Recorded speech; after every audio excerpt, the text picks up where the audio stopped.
Terima kasih pemirsa, masih bersama kami di Liputan Metropolis. Satuan Narkoba Polres Oku menggerebek kampung narkoba di kawasan padat penduduk Kota Batu Raja. Dalam penggerebekan sempat terjadi kejar-kejaran antara petugas dengan para pelaku.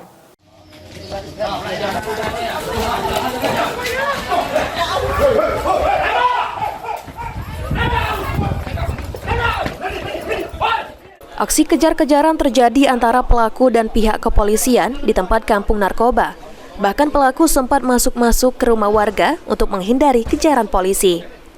Dari hasil penggerebekan tersebut, polisi berhasil mengamankan 4 orang pelaku dengan barang bukti ganja siap edar. Polisi juga memeriksa setiap rumah yang dicurigai menyimpan narkoba.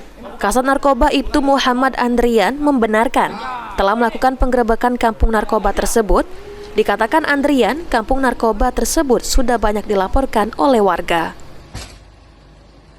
Dari hasil ini, kami mengamankan 4 orang yang sekarang kami tetapkan menjadi tersangka dengan barang bukti sebanyak 6 klip, 4 klip ganja kecil dan 2 klip ganja besar.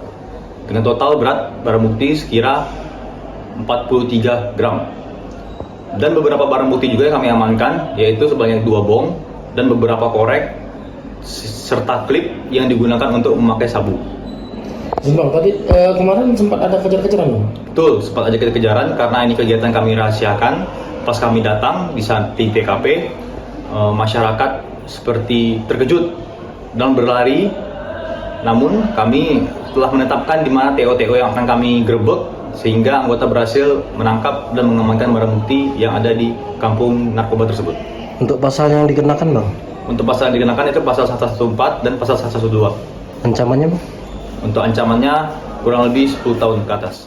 Untuk keempat tersangka, polisi menerapkan pasal 114, junto pasal 112 tentang darurat narkotika dengan ancaman hukuman di atas 10 tahun penjara. Yunin Yunika, PAL TV. Ya masih.